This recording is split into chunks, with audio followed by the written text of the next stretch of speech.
Presenting Channeling Erik's Hour of Enlightenment. Yes, indeed. Yes, indeed. Hi, this is Melissa Matthews. We have my co-host, Michelle J. at thehealingh-art.com, and we have a special guest, a long-time Channeling Erik family member, Jennifer Peischl. Is it Peischl you say, Jennifer? Yes, you said it perfectly. It's amazing. Oh, yeah. Does it have anything to do with fireplaces? Because Peis means in Norwegian means fireplace. So maybe your family comes from a fireplace makers. I don't know. Oh, maybe. That's possible. Check it out. Interesting. So anyway, we are going to, basically Jennifer is going to share a lot of stuff, your experiences, of course, and you're going to take us on, and this is something I really need to learn, a visual meditation journey from a lesson plan that, she's created. And I really, that needs to be instrumental in when we start our online school, still scraping up money for the spiritual school for children that's online, because I think it's very important that they learn how to do the different meditation processes. Anyway, but why don't you start, Jennifer, by telling us about your journey with Erik, and also, of course, absolutely. What you did today. What happened today, brother? Yeah, absolutely. So, essentially, I have always had an interest in spirituality, even as a kid. It started off with lucid dreaming as a teenager, and I kind of worked my way up. I started to get really serious about meditation specifically when I found Channeling Erik in 2013. And that's when I started to learn more about all the different meditation methods. And that's when I actually met Erik, is when I was learning how to meditate after stressful days at work. And I would get pictures flashing in my head. And I'm always a very analytical person. I actually graduated with my psychology degree last year in honors. So I was always like, what's this about? Why am I seeing this? How is this happening and everything? So it kind of accelerated a little bit from there. And I started to become curious more about meditation that didn't involve sitting and trying to make my mind blank or relaxing too much. I kind of played with the visualizations. I thought about what if I sat in a car while it rained. I would play sounds on YouTube to kind of immerse myself in that space. Wow. And then that's when Erik started to come in a lot more. And it's a bit strange because you're not expecting someone to just show up. I kind of like to be by myself, but I would be sitting in the car and the door would open next to me and I'm like, why did that happen? And somebody would sit down and I'm like, who could that be? And you kind of get the feeling of who they are a little bit over time, and you realize that, it's Erik. And that's when I had one of my first kind of revolutionary kind of experiences with Erik, because at first I was like, I don't know if this is just me thinking that he's here or is he actually here? Mm-hmm. But one day I was in that scenario where I was just sitting in the car, relaxing and listening to the rain. I really had put myself in that position where I could feel the steering wheel and the car around me. And in comes Erik, and he sits down, and he turns to me and he goes, so where are we going? And I was exhausted from the day, and I just told him, I really don't want to go anywhere. I just want to sit here and relax. So I did, and he just was, very nice and polite, and he just sat there with me, and I just relaxed, and I started to kind of nod off a little bit, and then suddenly I got this flash visualization of him, leaning in and running his finger down my neck and asking, are you sleeping? And it snapped me right awake. What? And I knew it was him. It wasn't like, was I dreaming or anything? It was like, that was Erik. There was no doubt in my mind. Thanks, Erik. Am I sleeping? Yes, not anymore. Exactly. I apologize. I was like, I'm just not feeling it today. I think I need to go to bed. But that was my first thought, was like, there's something to this. There's something more to this. I'm not just seeing this. I think he's seeing it too, because he's participating in it. So I continued to practice with that over a couple of years, and then that's when I had one of my first very very vivid, lucid experiences with Erik in a dream. And essentially it was the same thing. I was meditating and I dozed off, and suddenly I was sitting on this couch and Erik was right in front of me and he was looking right at me. And I was actually like reaching out and touching his face, and I could feel the stubble on his face. And I was laughing because I was like, okay, you're here. And he was looking at me very seriously, like, I'm actually here. Like, you don't believe me, I'm right here. And I was like, okay. I believe you. I trust you. And so I actually got really busy with school after that, and I didn't have a whole lot of time to meditate until I graduated last year. And this was during the pandemic. So I thought, wow, I really miss those experiences, the visualizations, and it really helped me calm down and relax. Why don't I just get back into it and see what happens? And again, I got back into channeling Erik again, and I just wanted to calm down. So I created a different environment. I created essentially just a porch with a railing. I put my feet up on the railing of this cabin. And I would have it raining, so I would just relax. And then I put a chair next to me, same as before. And then I started to feel it again, like somebody would be coming to sit down in the chair. And then I would smell coffee. And then I would smell cigarettes. And then that's when I met my spirit guide, Ed, who would sit next to me and kind of let me talk to him. Yeah. I didn't know he was Ed at the time. I had actually met him a couple of years prior, but I didn't really know his name. And Erik had actually introduced us. He was like a healer to me. I was like, okay, sure, I'll I'll go along with this. But yeah. And then let's see. That's when things really started to ramp up. Because I got really interested.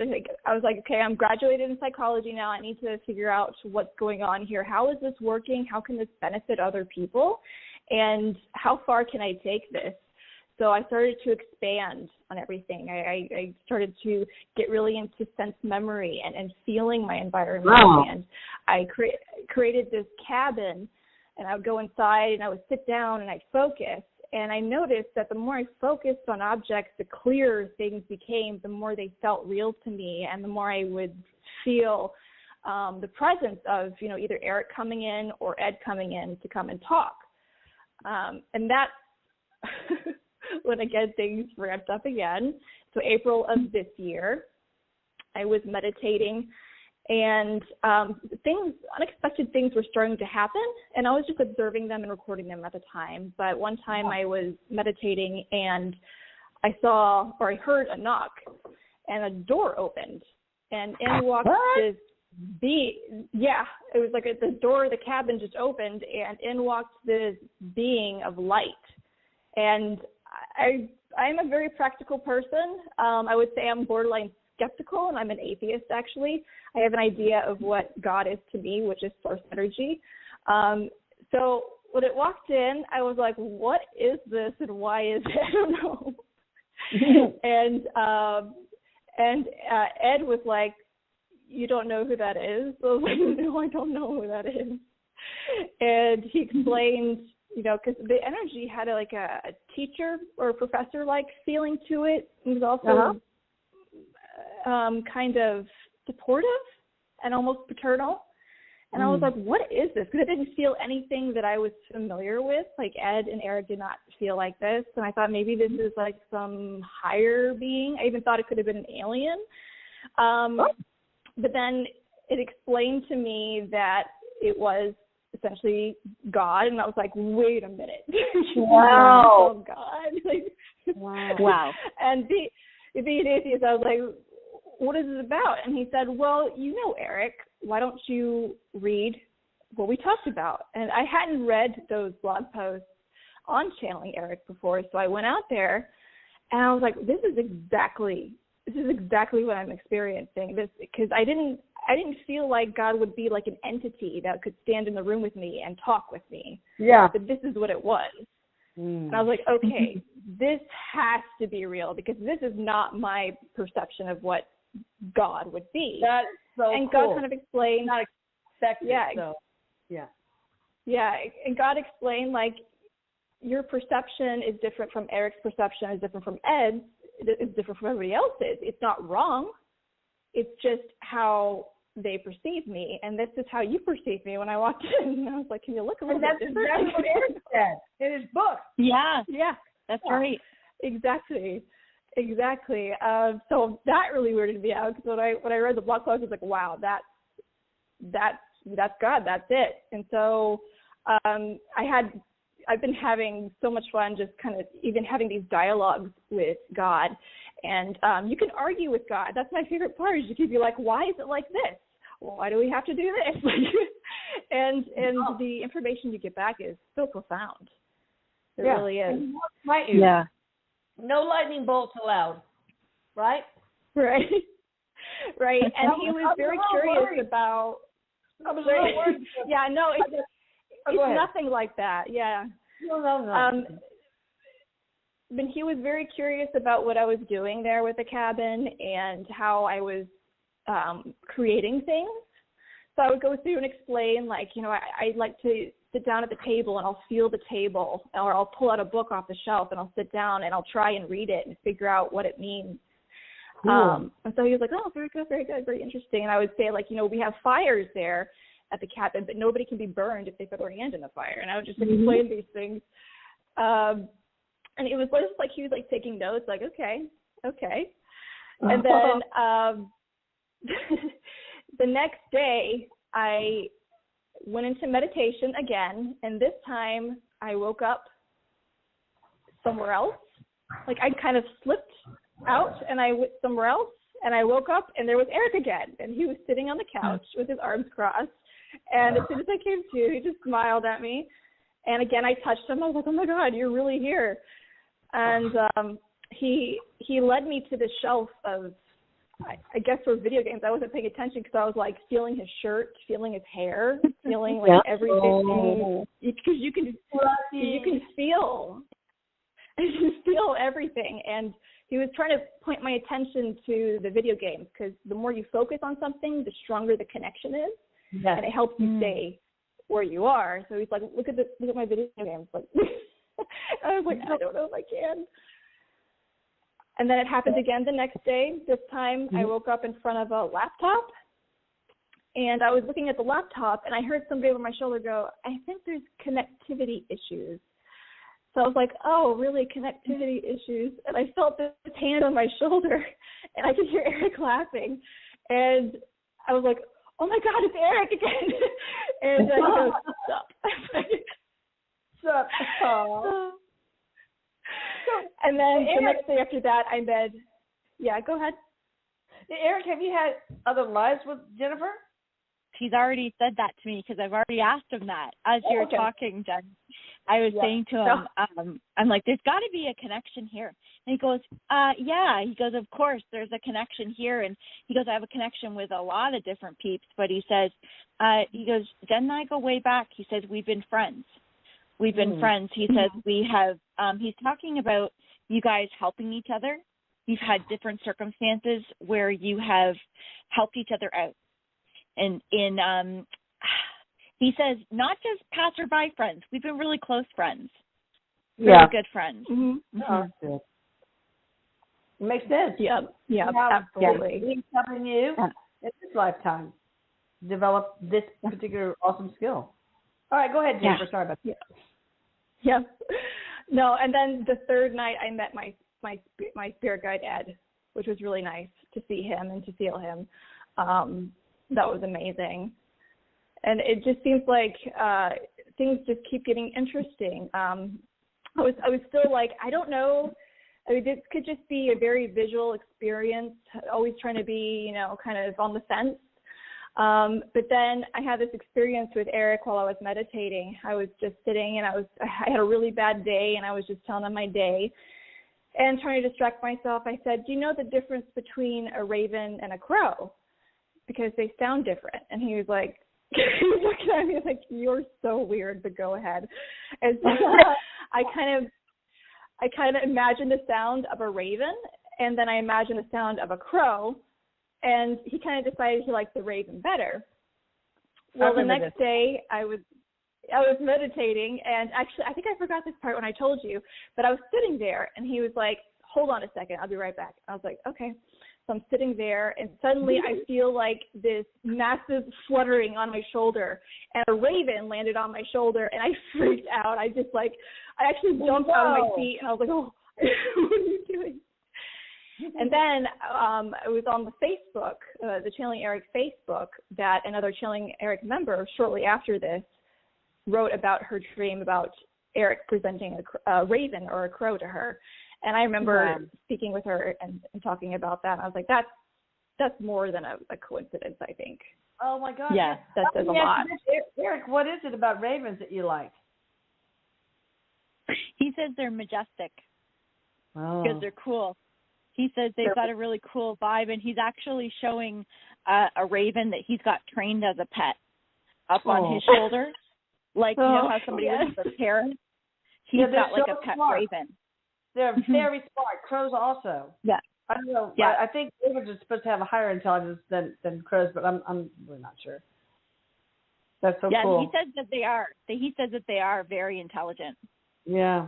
That's what he told me too. He's like, I like them because ravens are smarter. And I was like, I don't know if that's true. I think crows are pretty smart. But yeah, he was like, I think they're smarter. Wow. Well, y'all just have to agree to disagree. I just had to seriously. All right, go for it. What else? Anything else before you? I want you to eventually, of course, share. Oh yeah. But go ahead. I would love the story. I'll just do one more thing because this is where it came out of my environment and actually into my home. And I was meditating one day on the couch, and Erik again was like, just give me a second. I was like, okay. So I'm laying there, and I'm just focusing on being in this environment in my visual space, and I hear this extremely loud metallic sound. And I jump off the couch, and I look, and I'm like, what was that? Because there was something in the house. And I get up, and my napkin holder, which is a metal napkin holder, was all the way across the room. The napkins were on one side of the room as if somebody had picked them up and dumped them, and then the napkin holder was on the other side of the room. And I'm standing there like, I know it was you, but I don't know how this happened. What did you do? And he showed me a visual of him like picking it up off the table, dumping the napkins, and then walking to the doorway and just dropping it. I was like, this is crazy. Wow. So that was one of my I said, Erik, why did you do that? He goes, because I can. Because I can. Yeah. And I'll tell you, as you're saying this right now, he's taking my laptop in front of me. There's like the little bar that goes up and down the phone numbers on the switchboard, and he's moving it up and down. It's going up and down. It's right in front of me as you're saying this. That's hilarious. So cool. He is so funny. He's so much fun. I try to give him his space when he's there so that I'm not bugging him too much, but we get into dialogues, and he asks a lot of questions. Like, he's thought of things that I've never even thought of. Like, he asked, well, why don't you ever eat anything? Like, why haven't you made food? And I was like, that's a good question. I never thought of that. Or why aren't there more birds or animals around? What was another thing he thought of? Trying to think.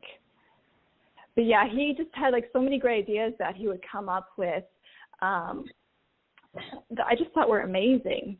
Just absolutely amazing. That is fascinating. What happened this morning? Oh yeah. What happened this morning? Yeah. You have to tell us. Oh, this morning. Okay. So overall, I've tried to set up a goal. I thought, okay, so you guys are experiencing this environment at your own frequency as if it's real to you, kind of like a heaven. If you've read Erik's book, of course, he talks about creating his own cabin, which I thought was uncanny because I didn't know that he had done that. I had read the book afterwards. Wow. Yeah. So I was like, okay, there's something to this. Can you take me there? Can you bring me there? So that's something we've been working on, especially with Ed, my spirit guide, because he's been there more, I think, than Erik, and he's told me we created a house for Ed there, and he's moved it around and done things. So I was like, okay, Ed, I need you to help me go there. So this morning, I was meditating. I had woken up early, and I was like, I'm just going to catch some, time to meditate. And I imagined myself on the couch in my cabin, and Ed was there. And I kind of slowly slipped away into that meditative state. And I came to on the couch, and I was like, I don't know where I am, but I looked over, and I could hear Ed saying, "It's me, it's Ed, it's me, it's Ed." But I couldn't really see him, so I just stretched my hands out with my eyes closed, and he put his hands in my hands, and I could feel him like trying to pull me off the couch to be there with me. And I was like, I don't know what's going on. So like I laid back down because I was very tired, and I thought this has to be my husband or something, like playing a prank on me or something. I was like, I'm going to be so mad if he's doing this on the day of the rodeo show. I thought if I open my eyes and I see my husband standing there, I'm going to be so mad. So I kind of peeked, I opened my eyes a little bit, and I peeked, and I saw a man there, but it wasn't my husband, and I didn't realize it wasn't my husband, so I ended up closing my eyes again. And when I came to, he was like, "What happened?" You were right there. I'm like, no! So we were so close, and we're going to get even closer. Wait, who was it? It was Ed. It was actually Ed. Yeah. Oh, it's really Ed. Okay. And I thought it was my husband. I feel so bad because I thought it was my husband, and I had mistaken him, and I just went back to sleep. I was like, not today. Oh, wow. Jennifer, did Ed wear a plaid shirt? Do you see a plaid shirt on him? I have seen him in a plaid shirt before, but as a different life. We've had multiple lifetimes together, and he used to be, his name was Joe in one life, and he did wear a plaid shirt. He appeared to me as that That's who one. I'm seeing right now, is I'm seeing the plaid shirt. Just I'm seeing that pattern of the plaid shirt every time you talk about Ed. It's interesting. Huh. Cool. All right, so what do you want to do? Yeah. You want to teach us some how you do your thing? Yeah, so I want to go over, and it's so easy. It's super simple. All it takes is a little bit of commitment. And I think this is something that people can get really excited about because it's kind of an escape. That's how it started for me, is an escape. And then it just fed my curiosity. Could have this time with their loved ones in these spaces that they've created. Remember, thought creates reality. For us, our thoughts are trapped in our brains, essentially, and you have to work with the law of attraction here on Earth. It makes it harder, but for them, what they see is their reality. So you're helping them create this place as well. Right. So we can actually start right now if everybody just wants to close their eyes, and this is going to be phase 1 of 3. Okay. And it's going to be super simple. I'm going to keep it really easy. Okay. All you need to do is hold out your hand and imagine that there's an apple in your hand. And with that apple in your hand, I want you to feel the weight of it, the texture of the skin. What color is it? Is it small? Is it large? When you grip it, can you feel the flesh give a little bit? Is it cold, or is it more like room temperature? And I want you to focus on every sensory part of that object. So your smell, your taste, what it looks like, how it feels in your hand. If you have a hard time with this, you can practice with an actual apple with your eyes closed and just kind of remember what it feels like. You can smell it. You could even imagine yourself taking a bite, what it tastes like. Is it sweet, or does it have like a gritty texture? You want to be very immersed in the experience, just like the human experience. So I know a lot of people will say, well, I don't really see anything, or I don't really feel anything. And they might even think that they have aphantasia, which is the inability to voluntarily create a mental image in your head. But there's not a lot of basis around that. We don't really know exactly where aphantasia comes from. A lot of it is self-inhibiting thought patterns, essentially. So I need you to just believe that you can have this experience. Right. And to feel it. And this could take anywhere from a few days to a couple of weeks to really feel the apple. But I want you to also understand that this is going to be like a superficial sensory experience. You're just going to kind of feel it and kind of smell it. It's not going to be very strong at first. And the reason behind this is because your third eye is still learning to open. And the more visual it is, and the more you sense it and feel it, the more your third eye is going to open. So like I said, it could take anywhere between like a week to a couple weeks. I don't think it'll take any more than a month, but if you sit there every day and just kind of play with it, you can really expand on that. And then phase 2, that's when you want to kind of grow from there. So you can create a little environment of your own. Keep it small, something that you can remember, like being on a porch or in a car, or even being in a room in your own house that you're very familiar with. Start practicing like procedural activities, like maybe if you're somebody like me and you like to get up in the morning, I have another funny story about that, and go to Starbucks and get a coffee. Imagine yourself getting in the car and driving there and coming home and just feel the entire experience. You can expand on your environment a little bit more, create, a larger space, go from room to room, that sort of thing. So take it a step at a time. And then phase 3, that's when unexpected things start to happen. You're more in your environment. It kind of goes from being kind of tunnel vision to opening up to a bigger visual experience. Like you're actually there in the room. The room has atmosphere to it. If you're outside, you might feel the temperature. You might feel the sun on you a little bit more. You might smell the grass a bit more. It feels like you're really there. You can start having out-of-body experiences at this point. Astral projection, lucid dreaming is common, especially if you do this before bed. What else? You start to hear them talking to you when you're not in a meditative state. This has really helped me connect with Ed and Erik outside of meditation, essentially. So be prepared for that. Be prepared to, start hearing them talk to you. Let's see. And then visitations, of course, from your soul family. So you start feeling the presences with you there. You can talk to source energy, have that conversation. And then when you're having these experiences with your soul family, I noticed recently that there's 2 different types of participation. So when I started out, they would lie down beside me and they would share my third eye. So essentially I am like playing a movie for them and they're watching. And I call this passive participation. So they're more like backseat drivers. And if it's passive participation because they'll ask you to change perspectives or they'll have reactions to your internal dialogue or you'll hear theirs. And essentially there's no privacy. So every thought that you have, they will make comments on it or talk about it. And then there's active participation where they're present in your environment at their own frequency. And you'll know that because changes are harder to visualize. They'll react more to the changes that you create. And there's also a stronger separation between your dialogue and theirs. So you can have that internal dialogue and they won't respond to it. And then aspects of your environment will also change when you return. So, for example, I created this house for Ed. We went through, we customized it, and I had put it on an island in the middle of a lake, right outside the cabin. I thought this is cool. This is nice and isolated.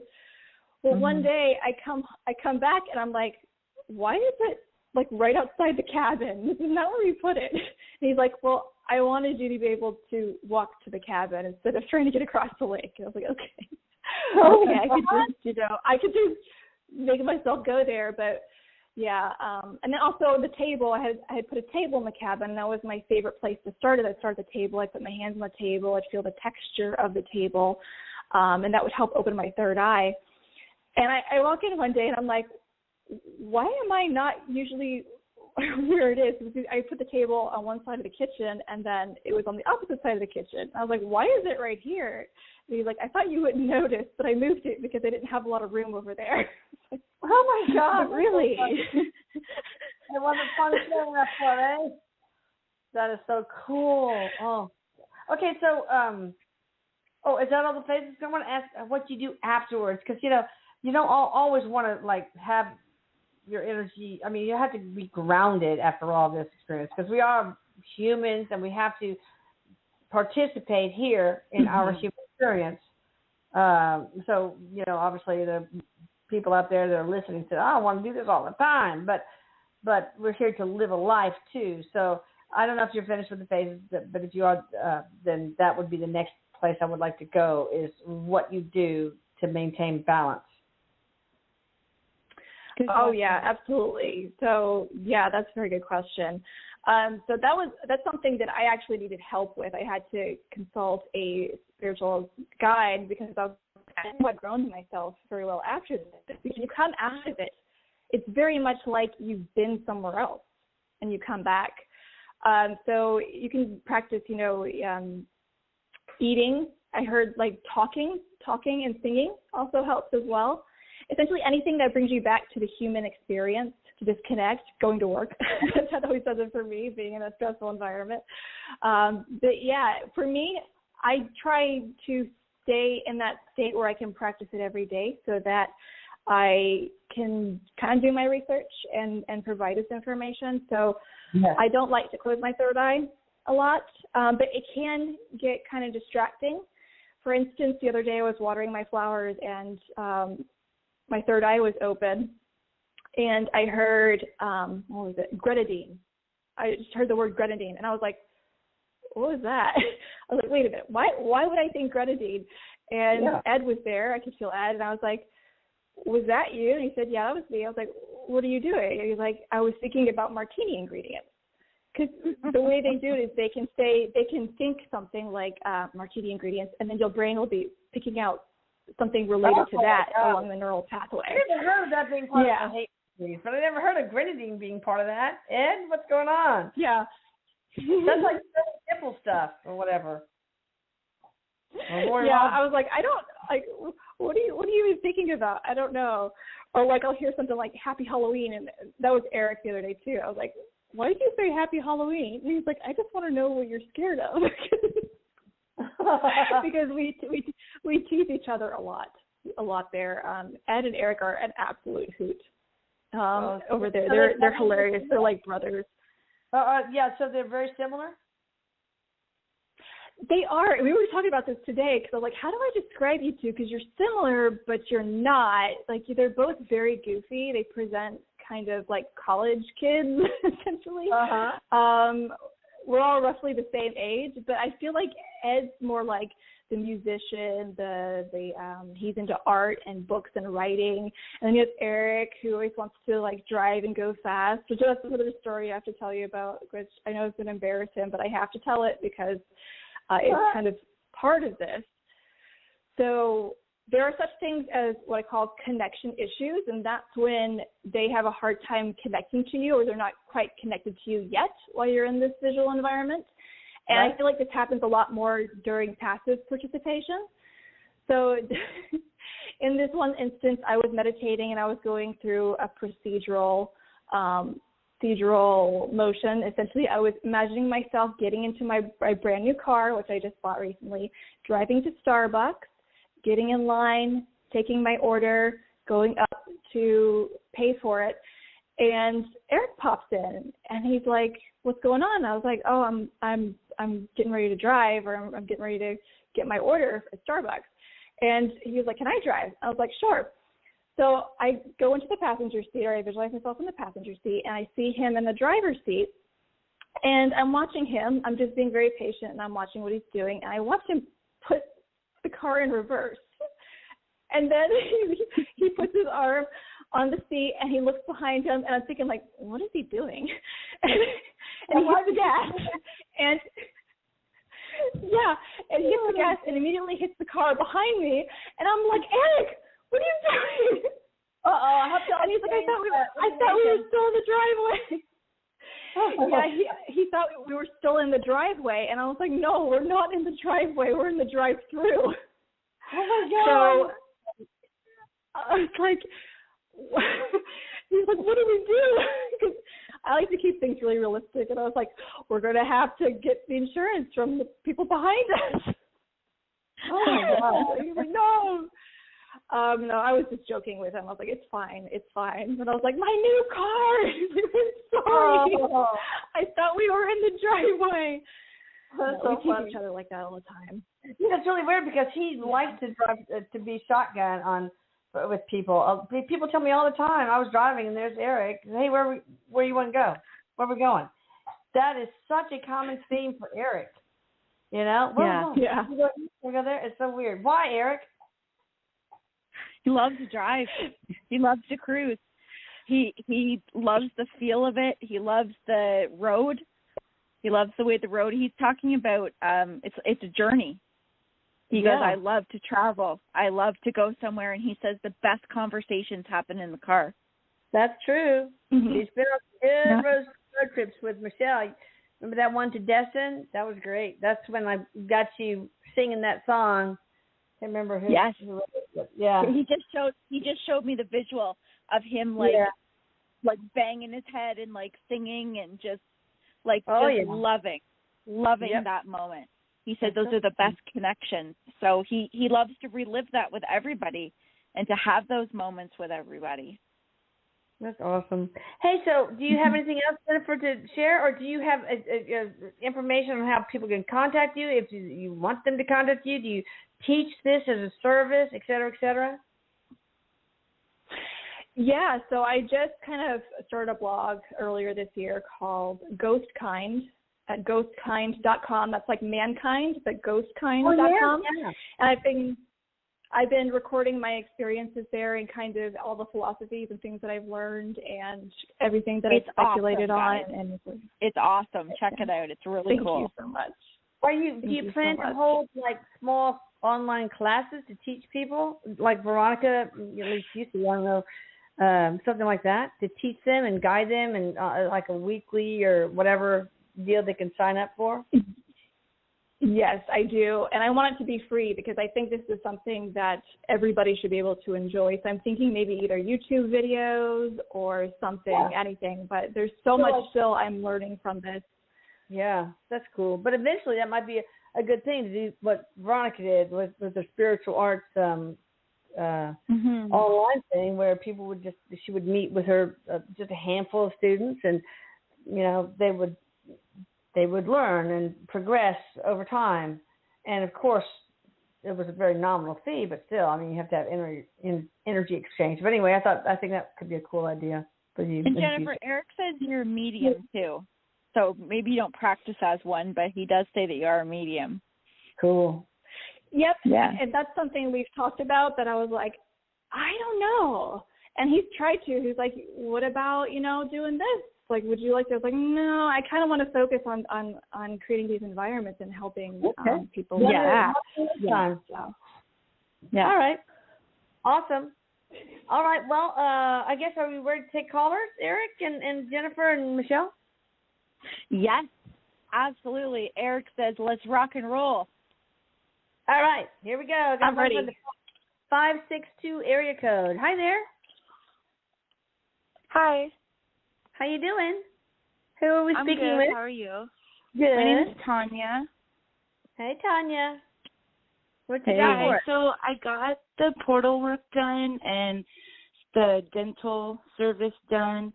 I was just wondering how that's going and, if they have any guidance for me. I don't really know. I have something to ask Erik, too, because I've discovered that, we thought there was just the negative entities, blah, blah, blah, their feelings. But no, there's a lot more out there that I learned that have to be eradicated.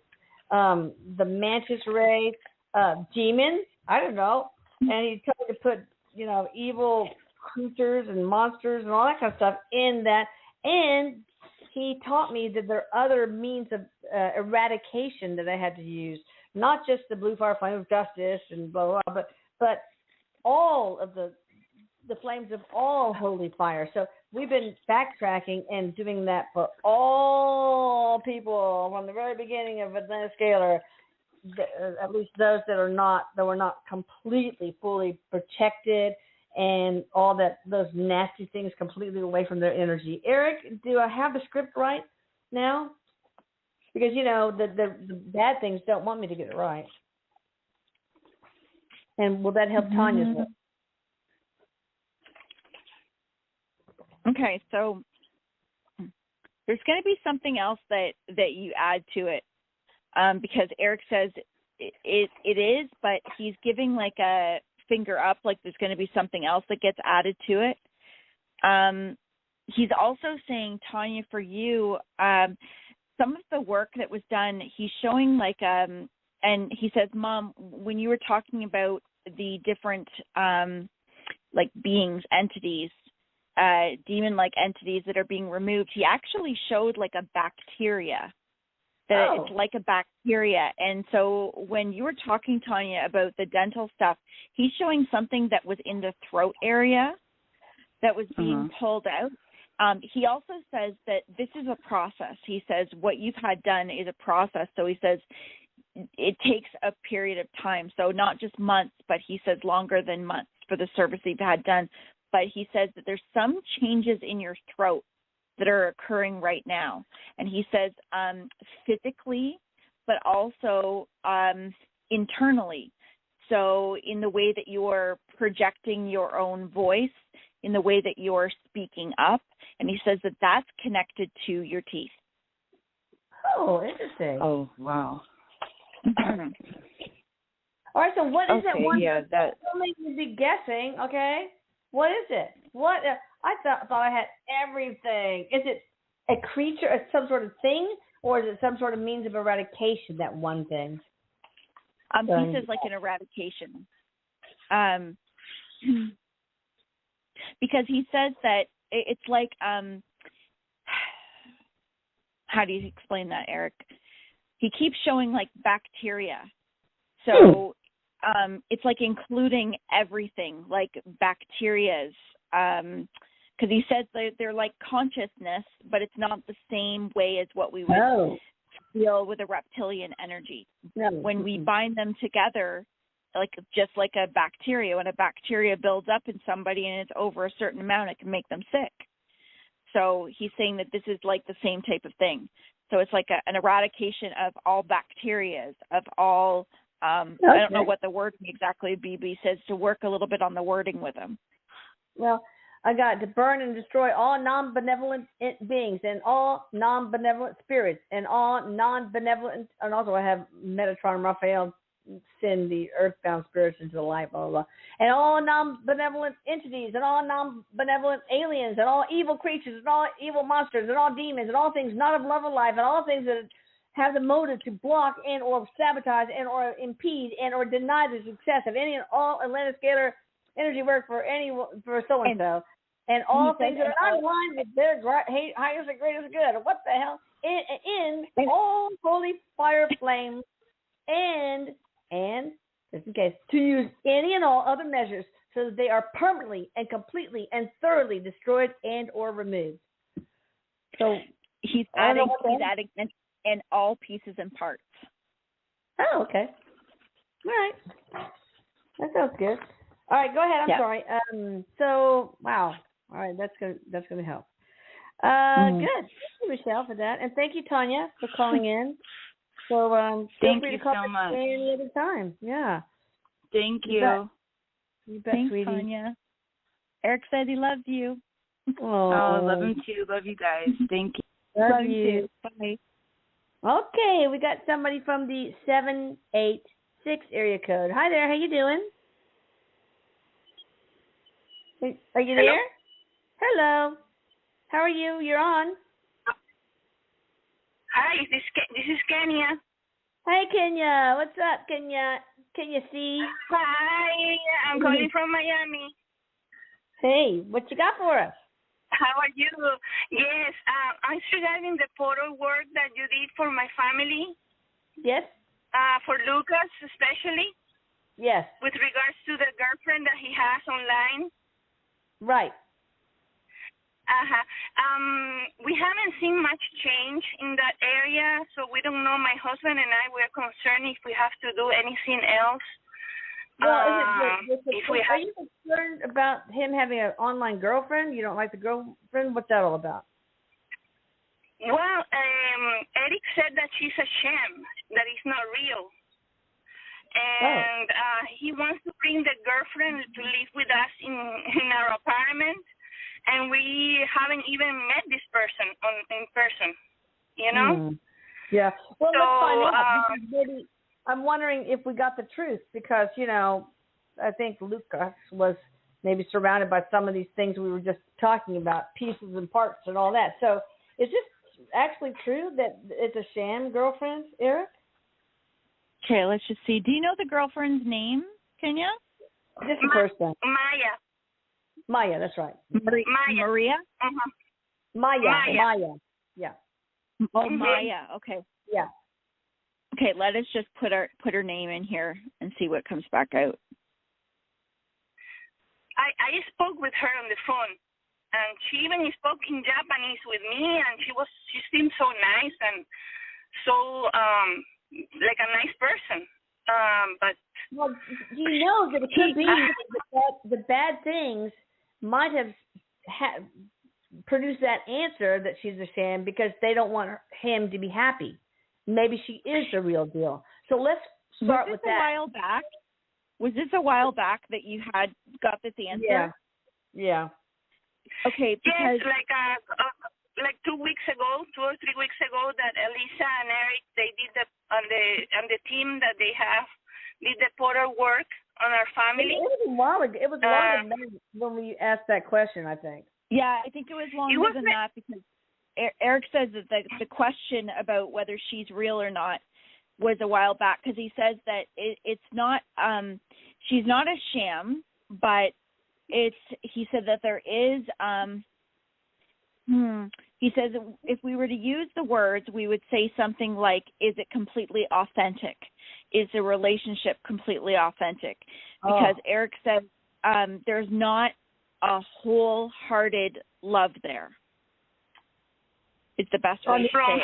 It doesn't mean she's out to. Okay, doesn't mean on her side or Lucas's side. On her side. On her side.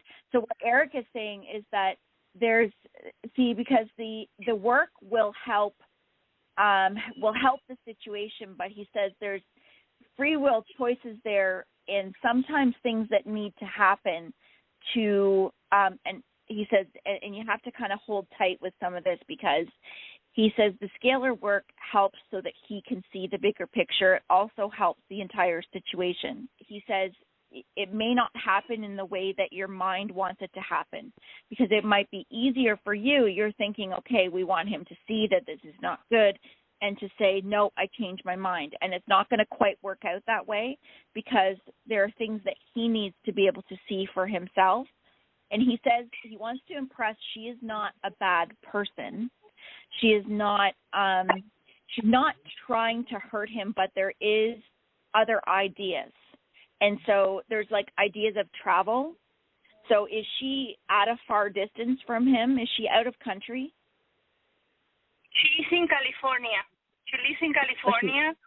Okay. And there is a whole drama behind the whole situation because the mom is not, according to her, her mom has not been that nice to her. And the dad is some kind of drug dealer or something like that from the mafia, from the Russian mafia. And I think that she wants Lucas to feel bad for her. Does she need to be rescued? Is there something there, Erik, that she's not totally authentic because she's, I need somebody to rescue me from this? He says that the scalar work, it also has affected her as well, meaning that does she need to be rescued? Not in the way that we're thinking right now with saying the word rescue. No. Okay. But he says that there is a sense of her escaping from not, again, he says not the way we're saying escape, but mentally, emotionally escaping from a situation that she's not being completely open about. Okay. It's how all right, well, she views it a certain way. This is probably going to take longer than we can because we got to get to other callers, but you might want to try to book a session with Michelle or one of the other mediums. I think this is probably pretty important. And see what they said. But, we'll keep working on everybody. We do retrograde integration on everyone once a week to put in new language, and we'll put the one about the pieces and parts. So we're continually working. It's not a one-time thing. Erik, Erik wants to add one thing to Kenya. Erik wants to say one thing to you. Erik wants to say one thing to you, too, Kenya. He says, prayer is a universal language of intention. And he says when you add prayer, and not prayer to a specific outcome, prayer to the highest good working out helps that energy. Oh, good. So he says to please add that. I've been asking for her too, so that she's okay Very too, good. because very good. I really like her. When I talk to her, I really like her. But, he says she's not a bad person. It's not about that. Yeah. All right. Well, we're going to go on to a different. We need to probably go to a different caller because we've got so many people on the line. But really, Kenya, I think maybe talk to one of the mediums. This is probably going to take a lot longer than I don't want to. I don't want to. I know. We need to do this. Make this topic, give it what it's owed, and it deserves a lot more than just a 5-minute conversation. Because it's privacy too. Oh yeah. Yes, I know. Yeah. Well, thank you for your help, and sorry to bother you guys. No, you're not bothering us. Kenya. Beautiful girl, come on. Thank you, Kenya. Kenya's so sweet. I really like her. I always liked her. Okay, now we got somebody from the 501 area code. Hi there, how you doing? Doing okay. Good. Who are we speaking with? We are speaking with Donna Fraser and my aunt. Oh, Donna Edith. Fraser. Hi. Yeah. Hey, what you got for us, girl?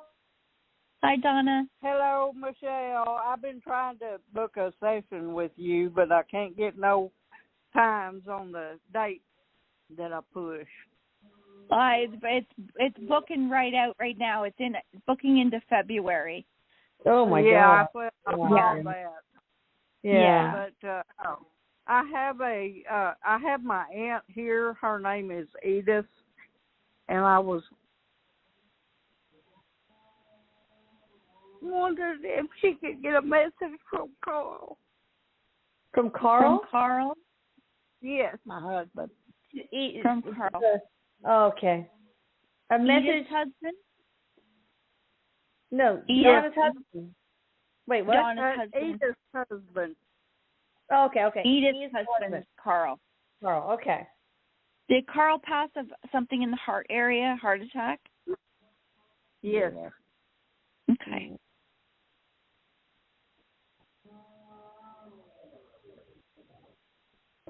Oh, he says he knows that. He says, I know you look just as beautiful as you always have. You look just as pretty as you always have. He says, that's my girl. That's my beautiful girl. Oh. He's awful sweet. Yeah, he says that he hears her. He hears her, so she must be doing some praying or talking to him, because he's saying that he hears her. Mhm. Oh. And I can hear, and he's got a little southern drawl like you do, Donna. Because I can hear there's a little something in there, because he's like, he keeps saying like sweet tea. She's like sweet tea. No. Just like he just says, I love you so much, my little ray of sunshine. I love you so much, and I'm right beside you, laying down in bed every single night when you say your prayers. I am right beside you. Oh. And I love you just so much. And he says to look for the birds. Look for the birds. He loves to send you the birds. Look for those birds, sweetheart. Mhm. Okay, Donna, thank you for calling for her. That's so sweet. That's so thank you, Donna. So Donna. Thank you. Love you. Love you. And Jennifer, if you ever want to chime in and try your medium chops, you're welcome to. Anyway, we've got somebody on the 818. Yes, absolutely. Yeah, 818. Yeah. Hi there. I'm over here. Yeah. Hi, Michelle. This is Rochelle from California. I never thought I'd ask this silly question, but I met someone on the 4th of July, and I'm just wondering about that connection. Ooh, on the 4th of July. Eric said, Fireworks! He's like, he's got pom-poms. You feel it? He goes, you feel it in your gut. He says there's a little bit of excitement there. And he says, I have to have some trust here. He says it's okay to go 2 feet in. It's okay to feel comfortable. Because he says there's a little hesitation that might be from what you've experienced in the past. But he says you go 2 feet in, he says, because there's a lot to discover with this person. Give it a chance. Did we have a telepathic conversation? Yes, you did. Yes, you did. He says fireworks. What's that? Okay, I don't scare this person. What's that? Sorry? I don't scare him. You don't scare him? No. That's a question. No. Eric says be yourself. So don't be afraid to be yourself. Yeah, that's right. I never felt my sacral chakra. Trust your gut, he says. Right. Okay. All right. Awesome. Because I'm trying to deny it. Yeah, don't deny it. He says trust it. He goes, that's intuition. That's intuition, so trust it. I know. Yeah. Okay, I love you. Good luck, Rochelle. Love you. Bye. That's exciting. So Jennifer, while you're so good at what you do, you trust your intuition and what information you get from your third eye. And this is something that's so important. Absolutely. Yeah. So, all right, 345 area code. Who we got on the phone here? Anybody? Well, of course, it's somebody. Hello. Hi there. Hello. Hi. Hi. How can we help you, darling? Who's this? Can you hear me? Yeah. Who are we talking to? Oh, hey, this is Rosa Mack, your friend. Oh, Rosa Dope Mack. I know. Rosa Dope. Yes, that's me. Yes, I know. So, I've been getting a lot of portal work done specifically for my mom because she was battling cancer. Yeah. But she just passed on the 4th of July. Oh. So it's been really hard for the family. I guess you didn't do the cancer thing on her. Oh. Well, I sent a request to ask if it was too late or not, and I didn't get a response, so I took it as a sign. Oh, wait. I guess it was. When did you send that? I sent it like a week ago. Was that when I stopped doing yes or no questions? Because now that's not even a service; it's just information. Well, it was on there as an option, but I don't know if you had stopped or not. No, that must have been when I stopped doing it, but I'm so sorry. So what's your question, darling? So my mom transitioned, and so I was there during the whole time. And my question, I was asking Erik to come and help her transition and to help her to be able to still be able to communicate with me. And so I just want to know, what was her transition process like? Was Erik present? And I feel like I've been communicating with her and receiving signs. So I just want to know. What's her name? Her name is Jocelyn Mack. Oh, yeah. Okay, right. So Jocelyn Mack. Yeah. What you got? Real quick, we only got 90 seconds. Okay, first thing I'm going to tell you, I don't know if there's a Maria in your family because I keep getting a Maria or a Marie, an M name that she's met, Mary, Marie. Erik says he's taken her hand. So he says, from your hand to mine. So he's taken her hand as she stepped out of her body. Oh. She does communicate with you. I don't have a direct line on her right now because I'm getting this from Erik. She is very healthy, very well, Erik's saying. And she sends you, I don't know if you feel her presence in sunlight, but he keeps showing rays of sunlight, like when the sun's on your face. When morning the sun comes up, she's speaking to you. She speaks to you through your mind, so you're getting actual telepathic information from her. So listen to what you're saying, because he's saying yes, that is her, and he helps her. So part of what he said he would do is he says, I'm helping her communicate with you. All right, thank you. He's got you. For being on the show. Check out Jennifer Peischl. We will put all of her information in the description box along with a wonderful Michelle Gray. Thanks, everyone. Thank you